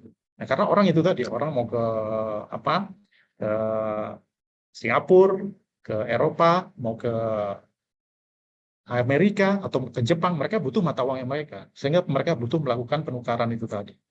Ya. Nah, untuk di ICDX sendiri, untuk produk-produk forex yang kita dapat transaksikan atau kita tradingkan itu banyak banget. Ya, ada major currency namanya. Nah, major currency ini adalah mata uang utama dunia yang paling banyak ditransaksikan di seluruh dunia. Nah, itu ada Australian dollar, kemudian ada euro, ada pound sterling, ada Swiss franc, kemudian Japanese yen, New Zealand, kemudian ada Canadian. Nah, ini adalah disebutnya adalah major currency. Ya, ini adalah mata uang yang paling banyak ditransaksikan di seluruh dunia. Nah, selain itu juga kita memiliki produk disebutnya adalah minor currency, ya, atau cross rate disebutnya. Nah, ini mata uang yang diperdagangkan atau dipasangkan dengan mata uang lain tanpa USD. Kalau yang major currency itu dipasangkan selalu dengan USD. Misalnya euro terhadap USD, terus kemudian atau misalnya USD terhadap Japanese yen. Ya, selalu dengan USD dipasangkannya. Tapi kalau yang minor atau cross rate itu dipasangkannya itu tidak dengan USD. Jadi sebagai contoh misalnya euro terhadap Japanese yen, kemudian euro terhadap pound sterling kayak gitu. Ya. Ini adalah produk-produk forex yang bisa kita transaksikan di bursa ICDX. Nah, ini terkait dengan produknya ya. Jadi ada 3 itu tadi. Kita memiliki produk namanya adalah GoEffect ya. Gold, kemudian ada crude oil, kemudian satu lagi adalah forex ya. Tapi yang pasti produk-produk yang saya sebutkan tadi itu bukan produk-produk binary option ya. Jadi benar-benar real transaksinya ada di dalam bursa ya. Nah, kenapa sih kita harus trading di GoEffect Micro ini? Kalau misalnya kita mau trading, kenapa sih kita nggak di binary aja misalnya gitu ya? Kenapa harus di GoEffect? Ya. Yang pasti trading di GoEffect itu transaksinya adalah real terjadi di dalam bursa. Bursanya adalah ICDX. Ya. Jadi selain produk GoEffect, kalau orang ngomong misalnya, oh teman saya ada yang transaksi forex tuh misalnya gitu ya. Produknya apa dulu nih? Produknya GoEffect apa bukan? Kalau bukan, itu transaksinya biasanya ada di luar bursa atau transaksinya secara OTC, over the counter. Ya. Karena satu-satunya produk yang transaksinya itu langsung di dalam bursa ICDX itu namanya adalah produk GoEffect ini tadi. Ya. Nah, selain itu, GoEffect ini merupakan produk mikro ya, derivatif pertama di Indonesia. Ya, ini artinya produk ini adalah produk yang legal. Ya, ini satu-satunya produk mikro ya di Indonesia yang mendapatkan persetujuan dari regulasi terkait. Lalu yang selanjutnya ini adalah the first exchange traded. Ya, kebanyakan kalau orang trading valuta asing ya atau forex, itu kebanyakan transaksinya itu ada di OTC atau over the counter atau di luar bursa. Nah, satu-satunya produk forex tapi transaksinya itu ada di dalam bursa, ya. Itu namanya adalah produk WFX itu tadi. Nah, ini di Asia Tenggara pertama kali. Ya. Cuman ada di bursa ICDX, nama produknya adalah produk WFX ini. Jadi kalau misalnya ada yang nanya, di Singapura berarti nggak ada? Nggak ada. Di Indonesia cuma ada satu. Di Asia Tenggara cuma ada satu. Ya. Di ICDX, di bursa ICDX ini tadi. Nama produknya adalah WFX. Nah, selain itu, kenapa juga kita perlu transaksi di WFX? Tentunya kita aman, sangat-sangat aman. Ya. Kenapa aman? Karena seluruh dana nasabah itu nanti akan ditempatkan di lembaga clearing. Ya, nah kalau untuk di ICDX, di bursa ICDX kita memiliki lembaga clearing namanya adalah ICH, Indonesia Clearing House. Jadi di seluruh dunia, di seluruh bursa di seluruh dunia itu pasti kan memiliki yang namanya lembaga clearing ya. Di bursa efek pun juga ada lembaga clearingnya. Gitu. Jadi kalau misalnya kayak kasus yang kemarin kayak misalnya binary option kayak gitu ya, kenapa uang nasabah nggak bisa balik kayak gitu ya? Karena mereka tidak ada lembaga clearingnya, tidak ada lembaga penjaminnya. Ya. Tetapi kalau di sini transaksi di produk WFX ini ya itu terjamin dananya karena seluruh dana nasabah nanti akan ditempatkan di lembaga clearing. Sehingga kalau misalnya amit-amitnya gitu ya, amit-amit misalnya brokernya saya misalnya transaksi di broker A misalnya gitu ya. Dan kebetulan broker A ini adalah anggota bursa dari ICDX. Ya, artinya dana nasabah dari broker A itu semuanya ada di lembaga clearing. Dan kalau broker A itu tadi mengalami misalnya bangkrut lah misalnya kayak gitu ya, nah ini uang nasabah tetap aman. Kenapa? Karena dana nasabahnya itu ada di lembaga clearing. Ya. Oke, jadi ini kenapa kita perlu transaksi di produk GFX Mikro ini. Nah, sebenarnya opportunity-nya itu apa sih? Peluang keuntungannya itu apa sih ketika saya melakukan trading? Ya, kita ngomongin trading pada umumnya di produk derivatif lah kayak gitu ya. Contoh misalnya tadi ada gold, kemudian ada valuta asing ataupun di crude oil itu tadi. Nah, yang opportunity yang pertama yaitu kita memiliki peluang keuntungan dua arah. Maksudnya apa sih? Jadi peluang keuntungan dua arah yang pertama yaitu peluang ketika tren harganya itu sedang naik. Jadi ketika harga itu sedang naik, itu kita akan mendapatkan peluang keuntungan. Caranya gimana? Ya kalau harganya naik ya tinggal beli aja, ya kan? Contoh misalnya, oh ini harga emas harganya 1.000 loh. Ini menurut analisanya, ini harga emas bakal punya potensi untuk naik misalnya ke harga 1.500. Apa yang harus kita lakukan? Ya kalau harganya naik ya tinggal kita beli aja. Ya, beli di harga 1.000. Nanti harganya naik harga 1.500 saya jual. Untungnya berapa? Untungnya 500. Kayak gitu. Nah, itu namanya trading ya, gitu. Transaksi, berdagang kayak gitu.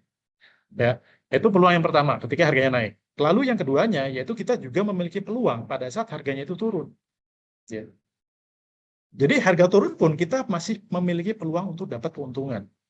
Caranya gimana biar dapat untung kalau harganya turun? Ya kalau harganya turun, ya misalnya sebagai contoh misalnya kita analisa harga emas, oh ini harga emas bakalan turun nih.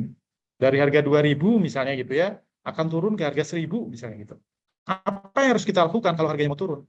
Nah kalau harganya mau turun, kita bisa melakukan yang namanya transaksi sell. Atau kita bisa menjual terlebih dahulu. Jadi uniknya ya gitu ya, uniknya ketika kita melakukan transaksi produk derivatif, ketika harganya turun, kita bisa melakukan transaksi jual terlebih dahulu. Loh, Mas kan saya belum beli emasnya, kayak gitu ya. Nah itulah uniknya ya, ketika kita melakukan transaksi di produk derivatif, kita bisa melakukan transaksi jual terlebih dahulu, baru ketika harganya turun, kita bisa melakukan transaksi pembelian. Ya, jadi ketika harganya turun dari harga 2.000 turun ke harga 1.000, kita justru mendapatkan keuntungan sebesar 1.000. Ya. Jadi optinya itu tadi ya, kita memiliki keuntungan dua arah, di mana harganya naik kita punya peluang untung, tapi ke harganya turun kita juga punya peluang untung. Tapi jangan kebalik nanti. Tapi semuanya tetap punya yang namanya resiko. Resikonya apa? Misalnya kalau misalnya harganya mau naik ya kan, saya beli ya kan, ternyata harganya nggak jadi naik, harganya turun. Nah ini saya rugi. Ya kan? Contoh saya beli di harga 1.000, kemudian harganya nggak naik, turun ke harga 800, saya rugi. Atau sebaliknya, ketika harganya turun nih, saya jual nih, saya ngambil transaksi jual terlebih dahulu.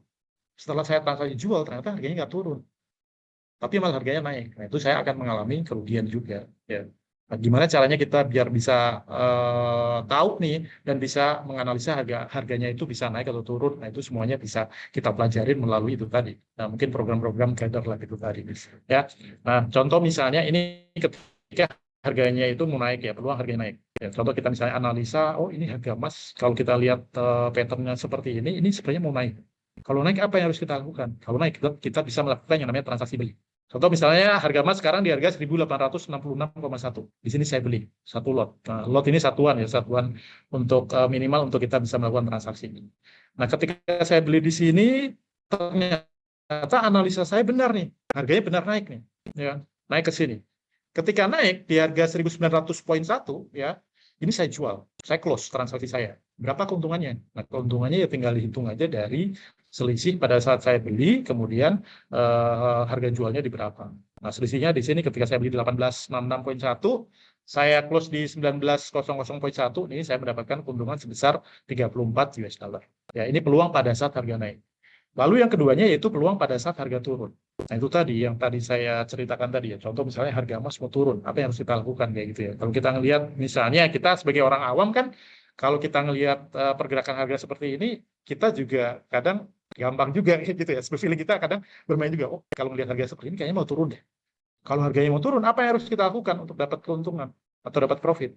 Kalau harganya mau turun, kita bisa melakukan namanya transaksinya adalah transaksi sell. Ya, misalnya di sini saya melakukan open transaksi sell sebesar satu lot di harga 1823,2. Ya. Nah, setelah saya transaksi sell di sini, ternyata harganya benar turun. Begitu turun di sini, ya kan, di harga 1787,2, ini saya close transaksi saya. Nah, di sini sehingga saya akan mendapatkan keuntungan. Keuntungannya berapa? Ya, selisihnya itu tadi 1823,2 ke 1787,2. Nah, ini keuntungannya adalah sebesar 36 US dollar. Ya, jadi ini adalah peluang yang pertama, yaitu kita bisa mendapatkan peluang pada saat harga naik ataupun peluang pada saat harga turun. Lalu keuntungan yang kedua, kenapa sih kita melakukan transaksi di produk WFX ini ya? Yang pasti kita melakukan transaksi di produk-produk derivatif, itu kita bisa menggunakan yang namanya leverage. Leverage itu apa sih? Leverage ini maksudnya adalah daya ungkit. Ya, daya ungkit itu berfungsi untuk meningkatkan potensi keuntungan ataupun return kita. Ya, jadi kenapa juga kita harus menggunakan leverage ya? Leverage ini akan menjadikan modal investasi kita ya atau modal yang kita investasikan itu akan lebih terjangkau dan lebih efisien. Sebagai contoh misalnya gini, kalau yang bingung leverage, misalnya kita menggunakan leverage 1:100 misalnya gitu ya. Artinya ketika saya menggunakan leverage saya 1:100, itu ketika saya memiliki modal hanya sebesar 1 juta, ya, misalnya modal saya cuma 1 juta. Tapi saya itu bisa membeli aset 100 kali lipat karena saya menggunakan 1:100. Ya. 100 kali lipat dari modal yang saya punya itu tadi. Berarti berapa? Kalau dikalikan 100 kan berarti 1 juta kali 100 berarti 100 juta. Ya.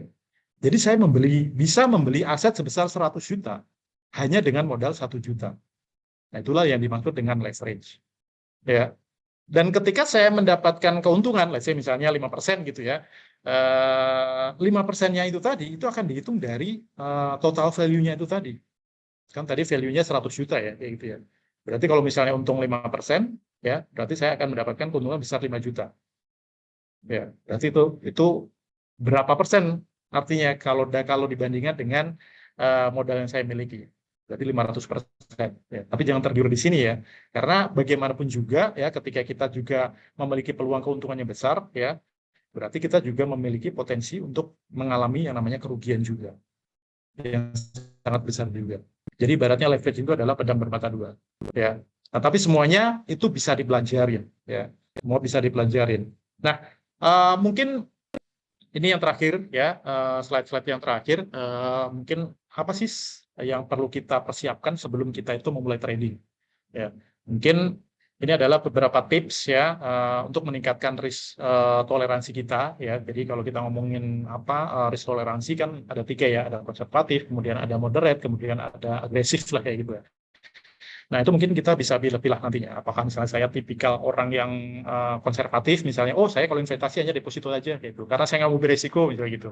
Atau mungkin, oh saya di saham, misalnya gitu. Oh moderate, misalnya gitu. Atau mungkin yang agresif. Kalau agresif, misalnya, oh saya berani ngambil risiko yang besar dengan tujuan untuk mendapatkan return yang besar juga, kayak gitu. Dan ini adalah tips-tips untuk meningkatkan risk toleransi itu tadi. Yang pertama mungkin kita bisa mulai dengan disposable income. Ya, jadi kita bisa memilah nih atau mengalokasikan dana kita. Misalnya kita punya gaji 5 juta misalnya, ya mungkin kita bisa alokasikan 1 juta untuk investasi. Ya, itu yang pertama. Kemudian yang keduanya mungkin kita juga bisa mulai dengan produk yang paling familiar nih ketika kita trading. Produk yang paling familiar itu apa sih? Kalau tadi Pak Melvin kan ngomongnya emas, karena dia tahu banget emas. Kan kita juga semua orang tahu ya terkait dengan emas ya. Kita mulai dulu aja dari produk itu, ya kan? Nah itu mulai dari produk yang paling familiar. Lalu yang ketiganya kita juga bisa mulai dengan modal yang kecil. Jadi jangan mentang-mentang ditawarin misalnya ada penawaran investasi dengan returnnya sangat tinggi, langsung kita semua uang kita keluarkan untuk investasi. Itu nggak boleh. Karena bagaimanapun juga ketika kita tidak mengetahui tentang produk itu tadi, ya kita tidak boleh langsung mengeluarkan uang kita. Semua kita bisa mulai dari yang terkecil. Kan orang kalau misalnya kita mau usaha ya, contoh misalnya mau jualan kayak gitu ya, kan semuanya juga dimulai dari yang kecil juga ya. Baru nanti ketika kita sudah mengerti ya kan, sudah pengalaman di bidang usahanya kayak gitu atau di trading, baru mungkin kita bisa menambah modal yang mungkin lebih besar. Ya. Lalu yang terakhir mungkin bisa tentukan juga loss ataupun profit ya untuk hariannya. Jadi sebagai contoh misalnya saya kalau misalnya mau trading, saya sudah akan tentukan misalnya resikonya misalnya 5%. Kalau misalnya returnnya ini berarti saya kalikan 2, berarti 10% misalnya gitu. Nah itu kita bisa tentukan dari awal. Nah seperti mungkin dihitung-hitungannya dari Pak Melvin tadi. Itu contoh sederhana aja kayak gitu. Nah ini mungkin tips untuk meningkatkan dari risk toleransi kita. Lalu kalau untuk yang bagi teman-teman yang baru belajar, baru pemula, apa sih tips tradingnya kayak gitu ya? Ini ada 4 saya kasih. Yang pertama yang pasti adalah pilih pialang dan produk yang kredibel. Ya, jadi jangan kayak kemarin nih. Ini sekarang baru rame banget, banyak orang yang ketipu, bahkan sampai ratusan miliar, ada yang triliunan juga. Akhir-akhir saya baca kayak gitu ya. Itu karena itu tadi mereka tidak mengerti ini, ya kan? Jadi dengan adanya mungkin hari ini kita belajar bareng-bareng ya, kayak gitu ya. Tipsnya adalah pertama itu tadi, pilih pialang dan produk yang kredibel. Pialangnya juga harus yang pialang yang legal. Ya, ini kan semuanya kita bisa cek. Sekarang kalau kita mau ngecek apapun kan gampang ya, tinggal buka Google, semuanya pasti keluar kok. Apakah ini perusahaan legal atau enggak kayak gitu ya. Kalau misalnya kurang yakin, kalau misalnya contoh misalnya ada yang mengiklankan dia bilang misalnya ini pialang legal, harus benar-benar di double check lah kayak gitu ya. Mungkin bisa dicek di regulasinya di Bapepti atau mungkin di bursa di ICD, itu semuanya bisa.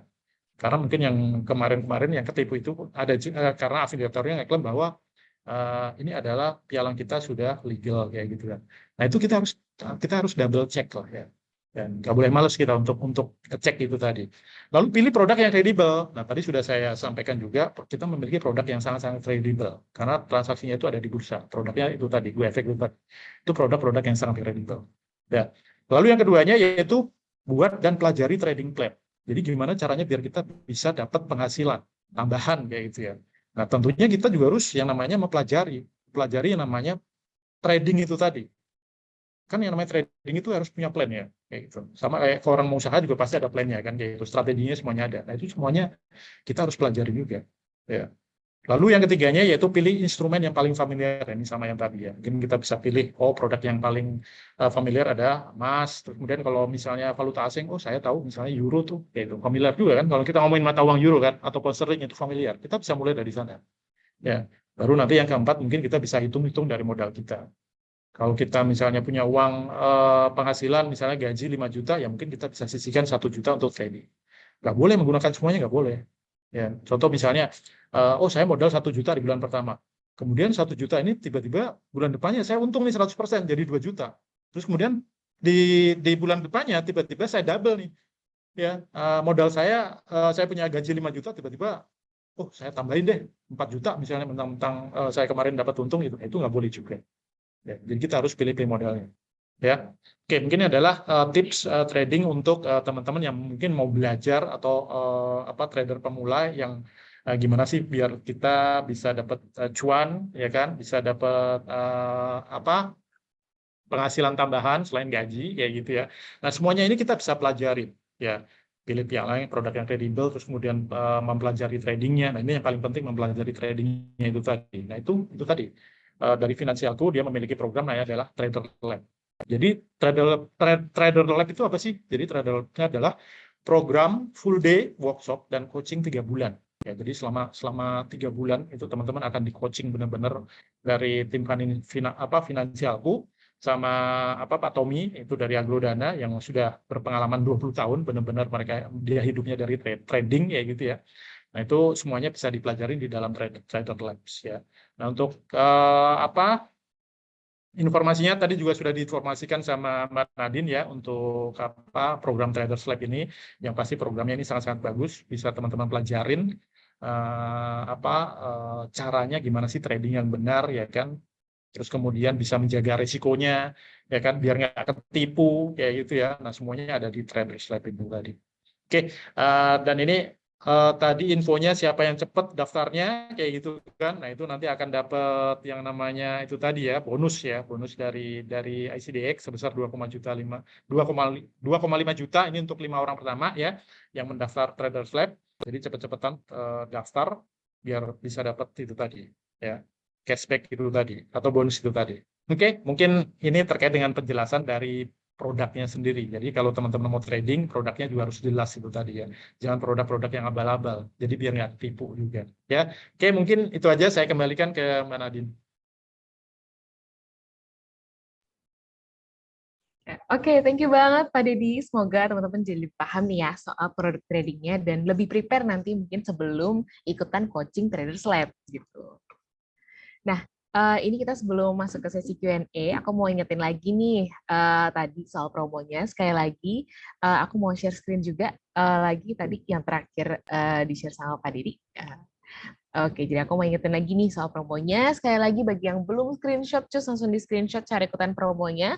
Jadi bisa daftar nanti langsung di linknya atau drop nama lengkap dan nomor WhatsApp kalian ke admin. Jadi via chat langsung aja ketik nama kalian dan nomor WhatsApp kalian. Jadi nanti akan hubungin lagi sama tim finansialku dan juga kalian boleh konsul-konsul dulu nih sebelum di-set untuk ikutan full programnya. Nah, terus next-nya seperti janji aku tadi, ya, ini untuk link absensi dapetin e-certificate.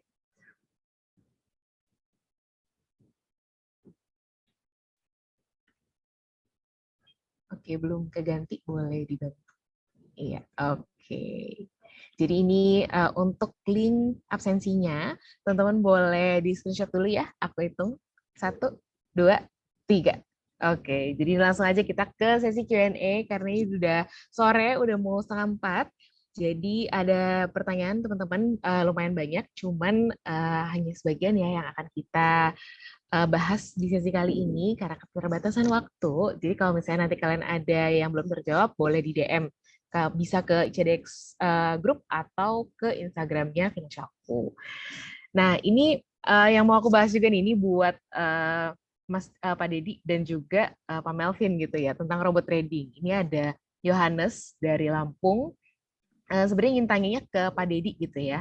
Saat ini kan sedang booming investasi bodong seperti robot trading dan lain-lain. Jadi gimana dengan investasi di CDX terkait dengan regulasi yang ada dan juga jaminan para investornya? Apakah ada lembaga penjamin gitu? Kayak kalau bank kan ada LPS. Nah juga sekalian untuk robot trading, tadi sebenarnya udah sempat dijawab juga ya dari Pak Melvin, cuman aku pengen bahas biar teman-teman yang lain juga bisa tahu nih gitu. Ada juga dari Bagus Wahyu Setiaji yang sering dimasukin ke grup Telegram tentang robot trading gitu dan titip dana gitu.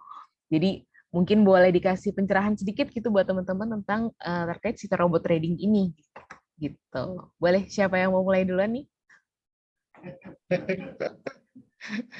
Ya, ini dari kemarin memang sedang ramai terkait ya.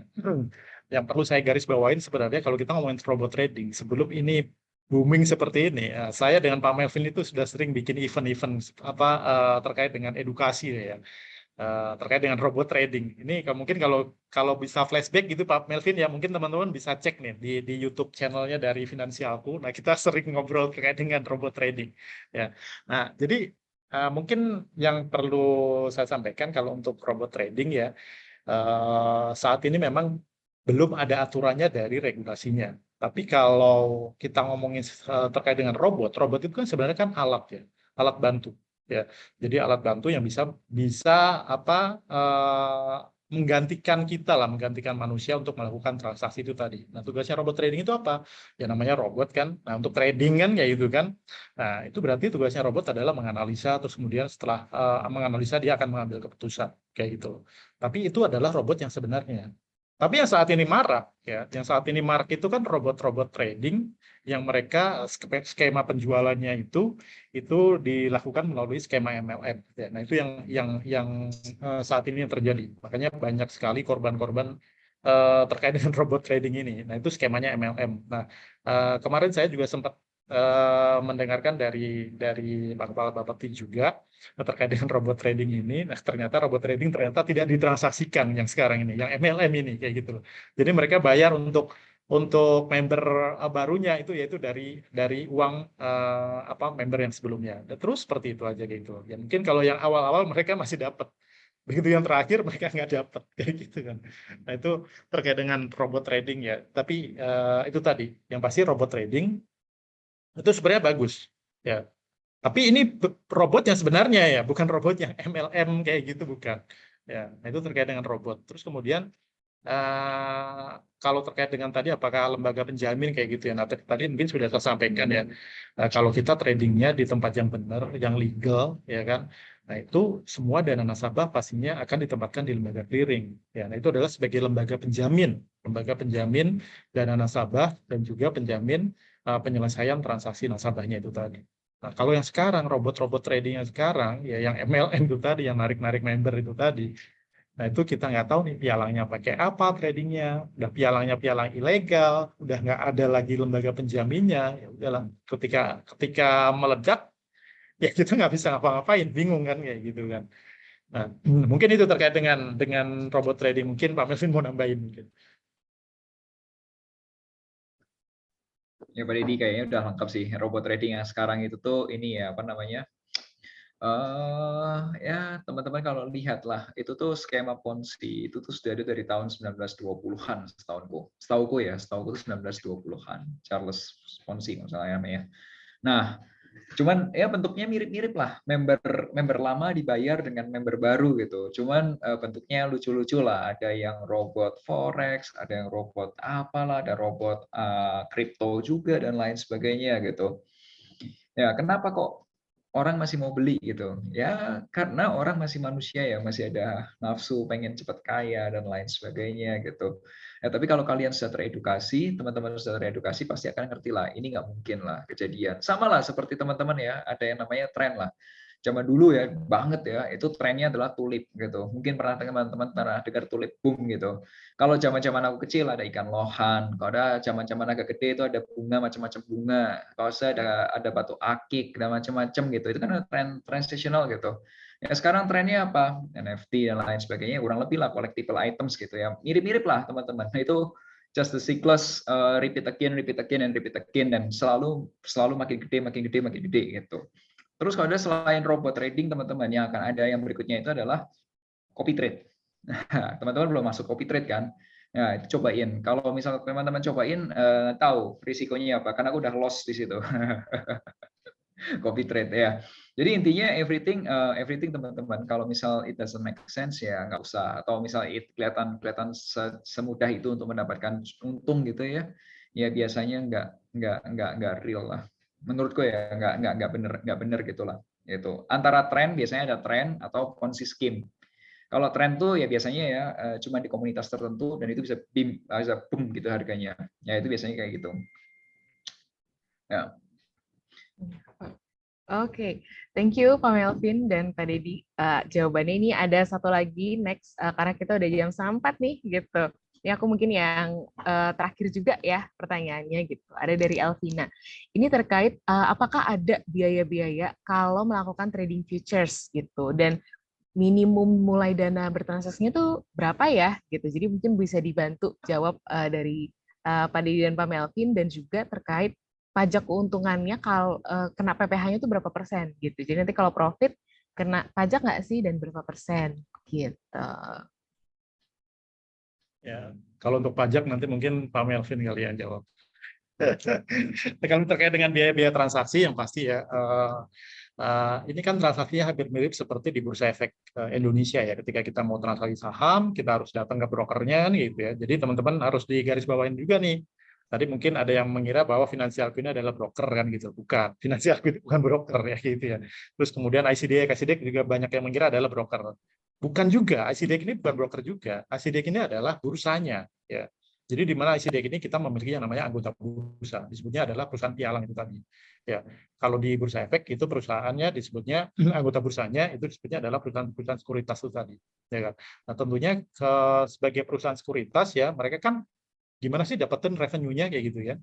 Nah, revenue dari perusahaan sekuritas atau perusahaan pialang yang ada di kita itu dari fee transaksi nasabah. Ya. Nah, itu biaya yang nantinya akan dikenakan oleh nasabah. Jadi ketika nasabah melakukan transaksi, misalnya beli satu lot misalnya gitu ya, nanti akan dikenakan yang namanya fee transaksi namanya. Ya. Nah, itu biasanya biaya-biaya yang akan dipotong. Tapi kalau misalnya kayak biaya withdraw atau apa segala macam itu nggak ada. Ya. Jadi mostly yang paling banyak ya biaya itu adalah biaya transaksi. Ya, tapi biaya transaksi itu juga nanti tergantung dari brokernya kayak itu. Nah, kalau saat ini kalau untuk di Traders Lab tadi kita berkolaborasi dengan Finansialku dan brokernya itu Agrodana, ya Agrodana Futures ya. Nah, itu nggak gede lah untuk fee transaksinya itu tadi. Dan fee transaksi itu ditentukan oleh broker ya, bukan bursa. Ya. Oke. Mungkin itu terkait dengan biaya. Mungkin Pak Melvin mau nambahin terkait dengan pajak lah ya. Oh ya, mungkin pajaknya kalau untuk yang di bursa, ya itu karena setiap transaksi itu kan ada fee transaksi yang dikenakan ke nasabah itu nanti akan ada pajak. Tapi pajaknya di sini adalah pajak transaksi, ya, bukan pajak pendapatan. Nah, kalau pajak pendapatan mungkin Pak Melvin lebih ini. Dan setahu saya kalau di industri ini memang masih belum final ya, tidak seperti di Bursa Efek ya. Ya, jadi sekarang ini teman-teman karena dua hal yang berbeda ya teman-teman ya. Maksudnya gini, tadi sekalian aku jawab ya untuk terkait pajak gitu. Pemerintah Indonesia itu tuh secara undang-undang ya, aku membacanya gini. Kalau yang di active income ini itu kebanyakan pajaknya itu PPh-nya.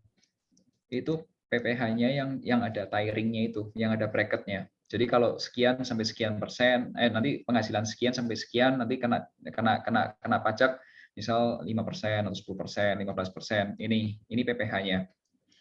Nah, kalau kita di trading itu tuh termasuknya profit income. Jadi kenanya PPh-nya, pasalnya itu kayak penghasilan pada umumnya gitu. Ya kayak orang dagang pada umumnya, kamu mau dagang apapun PPh-nya kayak gitu. Nah, tapi kalau yang di produk-produk investasi, mau itu yang pasar modal dan lain sebagainya, biasanya PPh-nya itu sudah diatur dengan PPh final. Biasanya. Kalau kamu trading, kalau bukan trading, kalau kamu misalnya investasi nih, kayak kemarin aku ada misal aku beli sahamnya Bank BNI, beli simpan gitu ya, itu kenanya biayanya itu sudah termasuk di dalam biaya komisi itu. Komisi itu kan total 0,4 ya, kalau di salah satu sekuritas yang aku pakai, beli 0,15, keluar 0,25.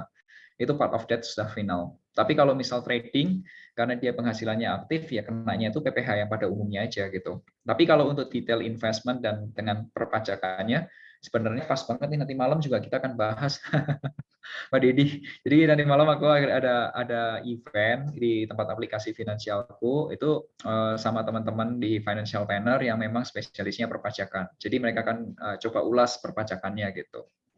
Gitu. Jadi kalau yang mau ikut tuh nanti tuh, nah itu bisa join tuh yang pajak. 7 malam itu dia akan cerita pajaknya saham, pajak macam-macam. Tapi yang aku mau bicara adalah gini, tadi ada pertanyaan yang kayak gini. Jadi teman-teman tolong jangan kebalik-balik ya. Kalau yang namanya trading itu ya kita ngejarnya tuh profit income. Nah, kalau misal kita invest buy and hold, itu kalau nggak ngejar capital gain, kita ngejar dividen, kita ngejar interest income. Kalau misal dicampur-campur semua, berantakan. Kalau ditanya, Vin, kamu trading saham nggak? Nggak. Kenapa? Jam kerja.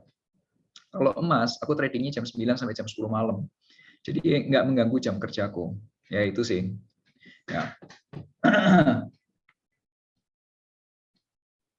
Oke, semoga udah cukup menjawab ya teman-teman. Ini kalau misalnya maaf banget kalau nggak semua pertanyaannya bisa dijawab nih di sesi Q&A kali ini.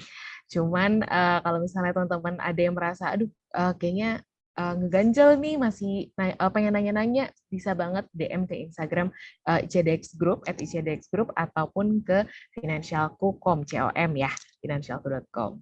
Gitu. Nah, demikian sudah selesai webinar kita sore hari ini. Thank you banget buat Pak Melvin dan Pak Dedi yang udah sharing ke teman-teman, dan juga untuk teman-teman yang udah join bareng kita sampai sore hari ini di hari Jumat, di hari-hari gajian gitu ya. Jangan lupa share juga kegiatan hari ini di Instagram story kalian, dan mention kita @finansialku.com, finansialku.com, nggak pakai titik, dan ICDX Group. Oke, stay tuned for more webinars from us. Have a good Friday, everyone. Bye.